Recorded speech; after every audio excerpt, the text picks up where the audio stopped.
Before one seeks to understand another, one must first understand oneself. This is not a poetic suggestion, it is a fundamental truth. The mind, like a pool of water, only reflects clearly when it is calm. If your inner world is stirred by emotion, distraction, or ego, then every attempt to observe another person will be distorted by your own ripples. To read someone's mind, the first step is not outward, it is inward. In moments of stillness, when the breath flows slowly and the body rests without tension, something subtle begins to happen. You become aware, not of the other, not yet, but of yourself. Your thoughts slow down. The commentary in your head grows quieter. And what arises is space between stimulus and reaction. Space that allows you to see things as they are, not as your mind immediately wants them to be. Many people attempt to read others while they themselves are reacting, emotionally, mentally, sometimes even physically. But reaction is noise, it clouds perception. If someone insults you and you feel anger rise, you're not reading them, you're reading your own wound. If someone withdraws and you feel abandoned, you're not perceiving their pain, you are drowning in your own. Without stillness, there is no clarity. Without clarity, there is no understanding. To cultivate this inner stillness is not complicated, but it is not easy. It requires discipline. It requires the ability to be with yourself, not constantly searching for distraction, not constantly needing validation, just being. When you sit in silence, when you breathe and simply observe, you begin to separate yourself from the chaos. You begin to see that your thoughts are just thoughts, not reality. You begin to notice the subtle reactions that happen inside you in response to the world, and instead of being caught in them, you begin to watch. And it is from this place of stillness that true observation begins. When you look at someone who is speaking, really look, without the urge to interrupt, without the need to respond, without projecting your own story onto them. You begin to see more than words. You notice the small shift in their posture when a sensitive topic arises. You feel the hesitation in their breath before they speak the truth. You observe the flicker in their eyes when something makes them uncomfortable. These details are always present.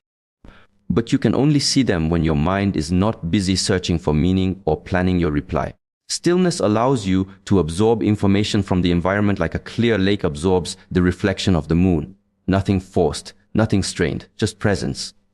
And in presence, the mind becomes receptive like a sharpened blade that cuts through illusion and sees to the core of things. People think reading minds means guessing thoughts, predicting decisions, or uncovering secrets. But the truth is simpler and deeper. It means being so present, so calm within yourself, that the subtle language of another person becomes visible to you. It is not magic, it is attention. And attention is only possible when your energy is not scattered, when your inner noise has been quieted. And so, before seeking techniques to understand others, sit with yourself. Not once, but daily. Breathe deeply. Watch your thoughts without engaging them. Watch your emotions rise and fall like waves and resist the urge to surf them. Let them pass. As this practice becomes familiar, you will notice something profound. Your ability to notice others increases. You see more, not because you're trying harder, but because you are no longer getting in your own way. In the end, the quieter you become, the more you can hear, and when your mind is silent, the minds of others begin to speak. Not with words, but with presence, with gestures, with energies you were previously too distracted to notice. This is where reading begins, not with others, but with the self. In a world that constantly demands expression, speaking often becomes a habit of the untrained mind. People rush to fill the silence with opinions, explanations, defenses, noise. But in that rush to be heard, something essential is lost: the ability to truly observe. If the mind is always projecting outward, it cannot receive.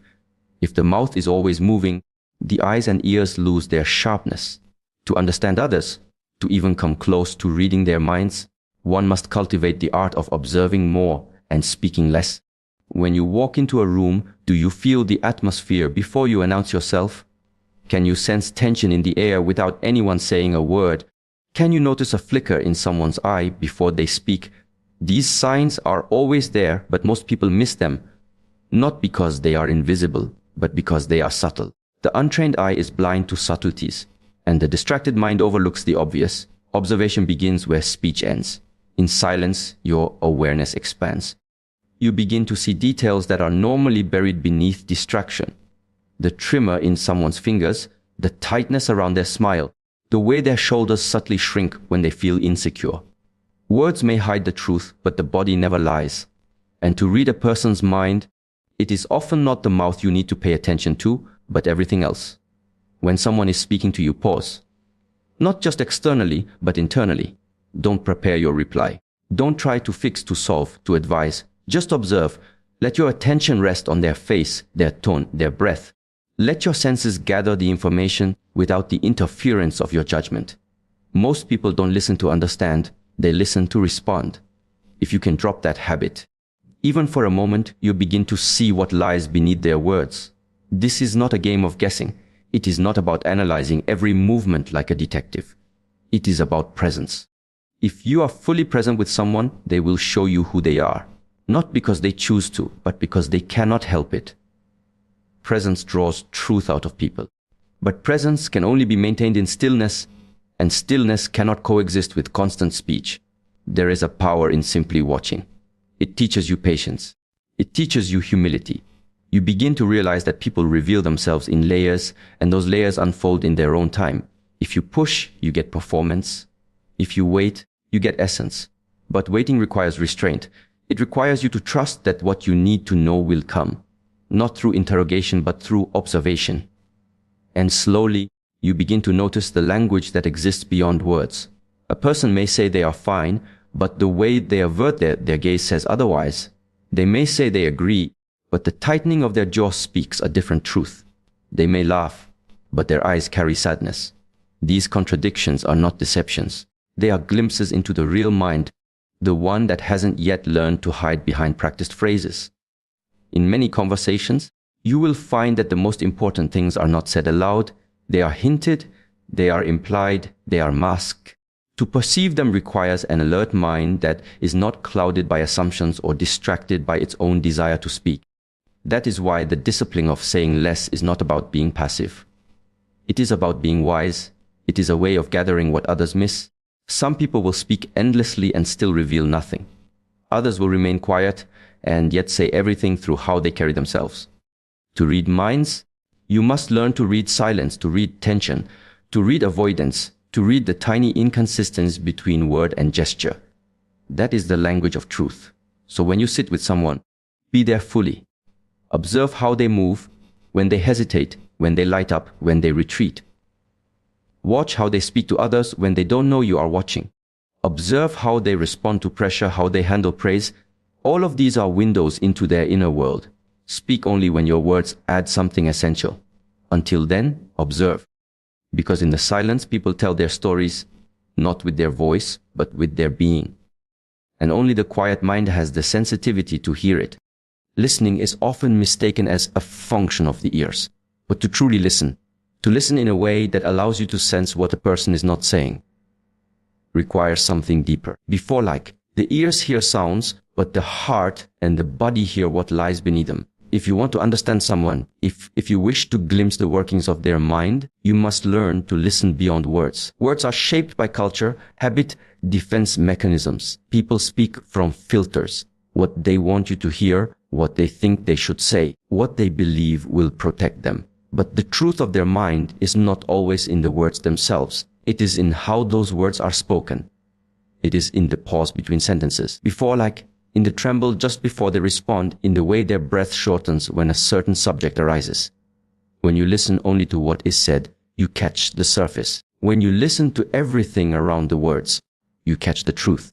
This kind of listening requires a different state.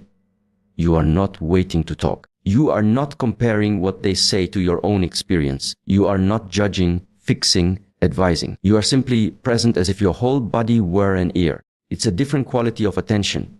Still alert without effort. When someone feels that kind of attention from you, they reveal more. Not because they intend to, but because your presence allows it. Tone is the first layer. Two people may say the same phrase, "I'm fine," but their tone reveals everything.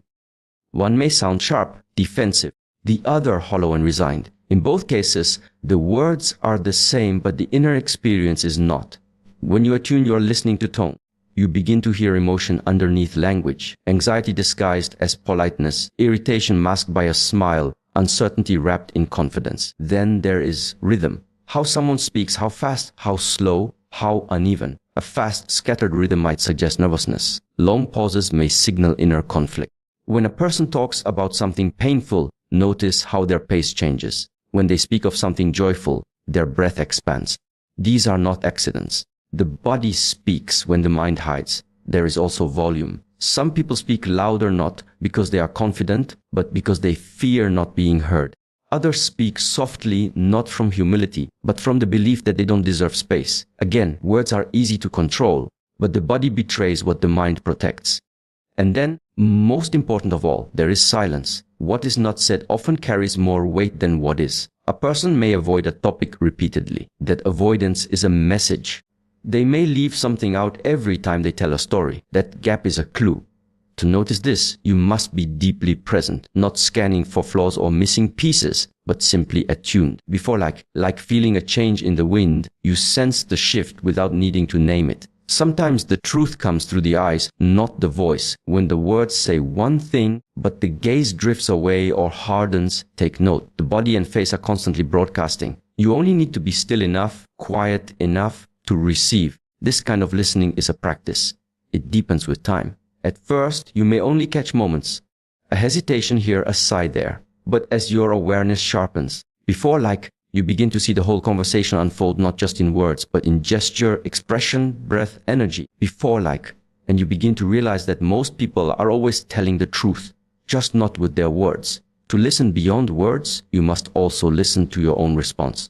How do you feel when someone is speaking? What arises in you? Sometimes your body picks up on what your mind cannot process. You feel tired around someone who drains energy, or tense around someone hiding anger. This too is listening, through sensation rather than sound. So the next time you are with someone, listen fully. Not only to their voice, but to the space around their words. Listen with your eyes, with your skin, with your stillness. People are speaking all the time, in what they say and in everything they do not. If your attention is deep enough, you will hear both. And when you do, you begin to read not just the conversation, but the mind behind it. It is easy to assume that reading others begins with them. That to understand a person's mind, we must look outward, study their behavior, their gestures, their expressions. But in truth, the mind we must study first is our own. Because when you attempt to read someone through a lens that is clouded by unresolved emotions, judgments, or inner noise, what you see is not their truth, but your projection. You cannot read someone clearly if you are reacting unconsciously to what they evoke in you. Every person you meet is like a mirror. They reflect something back at you. But whether you see their reflection or your own distortion depends entirely on your self-awareness. If someone speaks sharply and you feel anger rise, stop. Is it their aggression you are sensing, or is it an old word inside you that reacts to being dismissed? If someone grows distant and you feel abandoned, pause. Is their withdrawal truly about you, or is it stirring something from your past? Without knowing yourself, it is impossible to know others. Understanding your own emotions is not a step in this process. It is the foundation. Before you can perceive others, you must be honest with what you carry within. Do you crave approval? Then you will hear criticism even where there is none. Do you fear rejection? Then you will interpret silence as abandonment. Do you feel the need to control? Then every unpredictability will appear as a threat. These internal patterns distort your reading of others. Until they are seen clearly, you are not observing. You are projecting. This is why practices like reflection, journaling, and meditation are not luxuries. They are tools. They help you uncover what lives within you. They reveal your patterns. And with each pattern you become aware of, you remove a layer of distortion from the lens through which you perceive the world. There is a moment that comes after sustained self-awareness when your emotional reactions no longer pull you into stories. You feel them rise, but you do not follow. You witness them. This witnessing creates space. In that space, you begin to truly observe, not through the filter of, how does this affect me? But through the clarity of what is actually here. That is the shift from egoic reaction to conscious perception. And then something subtle begins to change. You sit with someone, and instead of reacting to their mood, you sense it. You feel tension in their words, but you do not absorb it. You notice sadness in their silence, but you do not rush to fix it. You are able to sit with what is, not because you are indifferent, but because you are steady. Your emotions no longer color the entire picture. They inform you, but they do not control you. This emotional steadiness is what allows you to read people with depth and accuracy. Because when your own mirror is clean, free from the dust of assumption, attachment, or fear, it reflects the other person clearly. You feel what they feel, but you are not overwhelmed by it. You sense their truth, even when they cannot speak it, not because you are trying to be insightful, but because you are not in the way. To understand someone else's mind, you must become familiar with your own triggers. You must learn the difference between intuition and insecurity, between a true signal and an old scar. This discernment grows over time. You begin to recognize when a reaction is yours to hold and when it is theirs to carry. This separation is essential, not to create distance, but to see clearly. Reading people is not about control. It is not about manipulation. It is about connection. And connection begins with the ability to be present, fully, honestly, without needing the moment to be different. That level of presence is only possible when your emotions have been witnessed, held, and understood. So begin each encounter not by watching the other, but by watching yourself. What arises when they speak? What does your body feel? What thoughts appear? This awareness is your compass. It guides you toward understanding, not by forcing insight, but by removing distortion. The clearer your inner world, the more accurately you perceive the outer one. And when your perception becomes clean, the mind of the other is not a mystery. It is a reflection. In the quiet work of understanding others, it is tempting to focus on isolated moments, a phrase spoken, a glance cast, a decision made. But these moments, on their own, are like single puzzle pieces. If you try to form conclusions from them too quickly, you risk building a picture that isn't true. Real understanding comes not from moments, but from patterns. Because patterns do not lie, every person, over time, reveals themselves through repetition. Words may change, circumstances may shift, but the way someone reacts under pressure, the choices they make when no one is watching, the habits they return to, these are their mind in motion. These are the patterns you must observe if you want to truly know someone. It is not enough to notice how someone behaves once. The person who shows kindness when it is easy, but withholds it when tested, is not consistently kind. The one who speaks with confidence when praised, but grows defensive when challenged, reveals something deeper than what their words suggest. If you observe carefully, you begin to see that people live by rhythms, emotional, mental, behavioral. They may not be aware of them, but the patterns are there. And when you learn to watch for them, people become less confusing. Their minds unfold through their consistency. This is not about judgment. It is about discernment. Judgment labels someone quickly. This person is honest, that one is selfish. Discernment is patient. It watches. It waits. It recognizes that one act does not define a person. But it also knows that repeated acts paint a picture over time.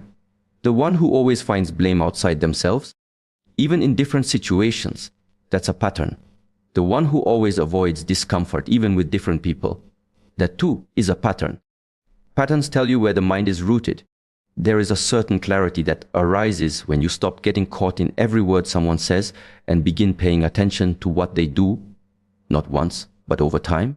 The person who constantly interrupts others, no matter how gently they do it, is showing you their mind's rhythm. The one who consistently downplays their own needs is revealing a belief system, perhaps rooted in unworthiness. The one who often shifts the topic away from emotions may be protecting a deep vulnerability. These are not single behaviors, they are patterns. And in these patterns, the real language of the mind is spoken. To see this clearly, you must slow down. You must not rush to interpret or respond. You must allow enough time, enough space for a pattern to reveal itself.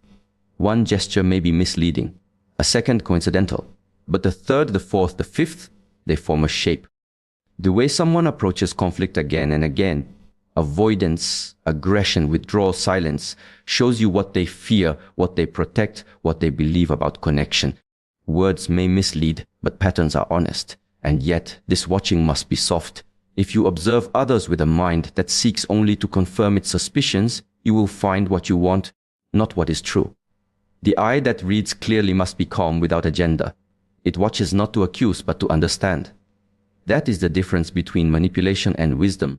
One watches to take advantage, the other watches to build clarity. Even silence, when repeated, becomes a pattern. A person may not speak of their pain, but if they consistently avoid intimacy, vulnerability, or reflection, they are telling you something. If they make excuses every time responsibility is mentioned, that, too, is part of the story. When you observe someone over time, you stop asking, what are they thinking? And start seeing, this is how they move through the world. That is where reading becomes real. Your job is not to force understanding, but to stay present enough for patterns to appear. And when they do, believe them. Not as a verdict, but as a doorway, an invitation to deeper insight. Patterns do not reveal themselves to those who are impatient. They unfold slowly like seasons. But once they become visible, they offer clarity that no single word or moment ever could. In this way, reading the mind is not a trick or a technique. It is a practice of attention. A willingness to look again, to listen longer, to remember what has been repeated. Because repetition speaks the mind's truth quietly, consistently, and without deception. There comes a point in the journey of understanding others where insight alone is not enough. You may observe, you may listen deeply, you may recognize patterns and quiet your own reactions, but if your presence lacks clarity and inner stillness, even the clearest observation can become tangled in emotion. To truly read the mind of another, your presence must become sharp, but soft, steady, yet receptive. This presence is built not by doing more, but by doing less, by calming the waves within yourself. When your mind is agitated, filled with assumptions, opinions, or inner chatter, you cannot perceive clearly. You might think you're seeing others, but what you are really seeing is your own noise projected outward. The more still you become, the more obvious this becomes. Most people do not listen to understand. They listen to the noise in their own heads and try to fit others into it. That is not reading. That is guessing. So you must return to your breath. Before entering any interaction, ask yourself, how still is my mind? How open is my attention? Because a mind that is calm does not rush to label. It does not react impulsively. It watches. It receives. And in this receiving, it begins to feel more than it analyzes.